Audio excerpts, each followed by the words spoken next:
Read-only domain controllers is a topic that you will see on the exam for a lot of good reasons. It's kind of some new things that you can do with Active Directory.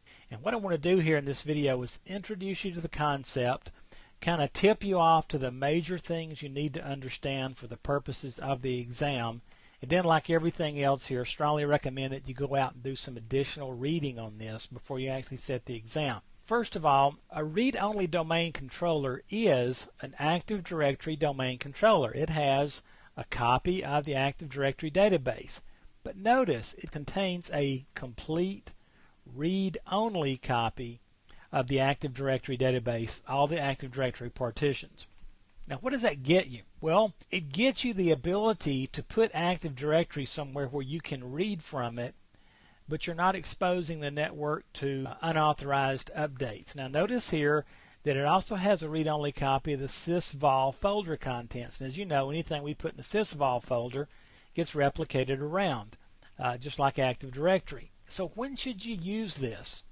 When's the time to pull out the Rodc card and play it? Well, if you've got a server that's in a remote, less secure location, and just think branch office or manufacturing plant. In a manufacturing plant that's maybe 200 miles away from your main IT office, you may have a server sitting out there in a closet somewhere.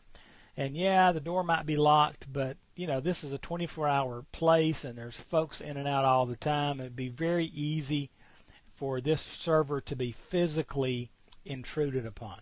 If we put a read-only domain controller there, no one can introduce changes into Active Directory and cause it to be replicated around. If someone were to even physically take the server, they can't come back and then join it in a rogue fashion back into Active Directory. We can put them outside the firewalls. They're a little more secure than a regular controller, and so you're starting to see people use these a lot, kind of in the DMZ, if you will.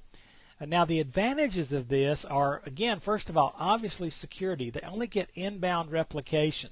There is no outbound replication at all. Watch for this on the exams. Be very, very careful and watch the questions and how they word them. Read-only domain controllers do not replicate back to other domain controllers. And this is the next one that's a big one for the RODCs. Passwords are not cached on the RODC. Now, you can turn that functionality on. Microsoft doesn't recommend it because, again, if our passwords aren't cached there and someone did take this server physically, they don't have any passwords other than just standard information in Active Directory. There's not a whole lot they can do. Attributes replicated to the RODC can be controlled, meaning not only do we not have outbound replication, but we can actually control the amount of inbound replication. If we've got a server that's in a branch office or a manufacturing plant, we may not have quite as efficient a network getting there, and so we may want to kind of control the replication traffic that's traveling to that server. And then the last one is manageability.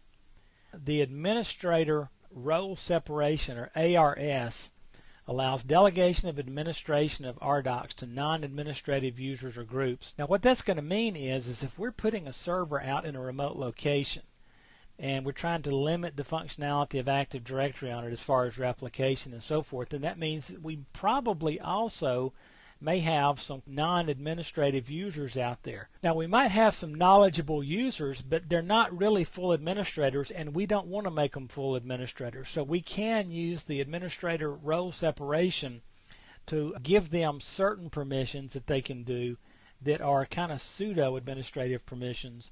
But again, it puts kind of a pseudo-local administrator near that machine. So anyway, that's roughly what a read-only domain controller is. Go out to Microsoft's site and read about it just a little bit. But as long as you know that a read-only domain controller only accepts incoming replication from the rest of Active Directory, it doesn't send it back out. By default, it's not caching passwords and so forth. It's a great thing for, and watch for this on the exams, branch offices, less secure locations. Less secure is going to be the main thing there. This should help you kind of get through some of the questions and either rule out or accept read-only domain controllers as part of the correct answer.